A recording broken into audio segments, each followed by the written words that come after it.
All because girls have never been attracted to me.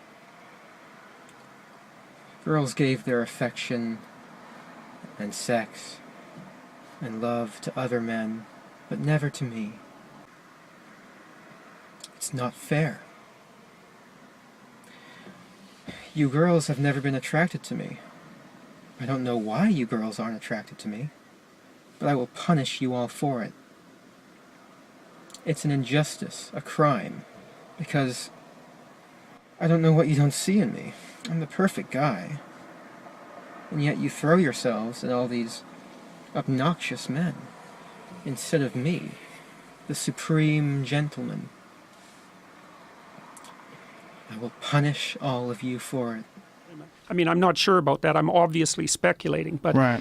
I have a reasonably good clinical intuition, and some of the guys I see at those events, I don't know what their story is, man. I don't know what they're up to. I guess what are they trying to do? Be allies of the women for their own nefarious purposes? I mean, that's what it looks like to me. Well, there's certainly an issue with that. Yeah. It's a common thread with men, that especially in the male feminist category, that they align themselves with these women as allies, and as this, they take this moral high ground, and they're this person that's going to show, other men how to do feminism and how to behave with women. And they're really just sort of, they're mining the situations for social points. Yeah, well, for social and sexual points, my guess is. Yeah, absolutely. for sure. There's something seriously creepy about it. I mean, I saw, too, that guy at the recent Berkeley demonstration, the guy who hit someone with a bike lock, remember, in a bag, and he was hiding behind some women, and then he darted out and just nailed the guy with a bike lock, with what turned out to be a bike lock. Yeah, a guy was just hanging there talking. Yeah, he wasn't being violent.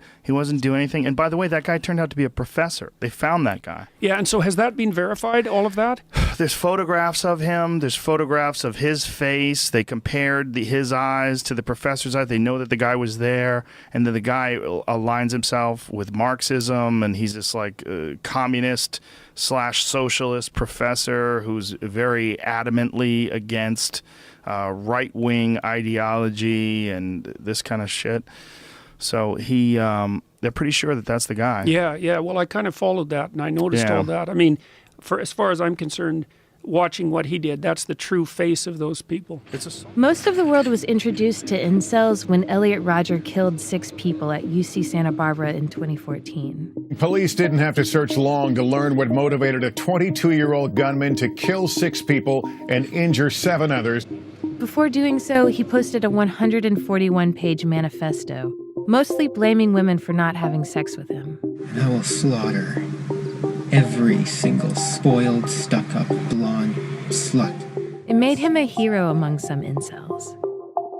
Then, in Toronto in April, Alec Manassian praised Rodger on Facebook before driving a van into a crowd of people, killing 10. Alec Manassian wasn't part of a terrorist group, but it may not be as simple as suggesting he was a lone wolf. What is an incel? It's involuntarily celibate. It's just something you are. Volcel is voluntarily celibate. Incel is involuntarily celibate, meaning you've tried many times and failed. And then there's mental cells, which probably best fits me, someone who can't form a relationship because of mental blockage. What have you been diagnosed as? Agoraphobia, obsessive compulsive disorder, social anxiety, social paranoia. That's not even a thing. Have you ever had any contact with him personally? In 2001, I ran for city council against Bill Knobloch, and at that time, Houston Wade was a 20-year-old barista at the Town and Country Market. Oh. But after that, no contact. Saw him on occasion working at his jobs in downtown at the Harbor Pub and other locations where he has worked as a waiter. His mining operations. Mining Operations. Oh, okay. Yeah, he's very extensive. He has a very extensive background for a waiter. It's very impressive. I had no idea he had the depth. Incels believe in a strange cosmology where a male archetype named Chad talks to women with ease and is rewarded with sex. Incels define themselves in opposition to this, as too ugly or awkward, and resent women for falling for the Chads of the world. Before we came here, I told you to just be yourself. You said that was a joke. The joke was like, he's some skinny loser and Chad does something awesome and he goes, hey man, how do you do it? And the guy, Chad, just goes, just be yourself, man. Chad doesn't realize that, his good looks or his muscles or his financial status or social status are what make him successful. Incels are dangerous, but mostly to themselves.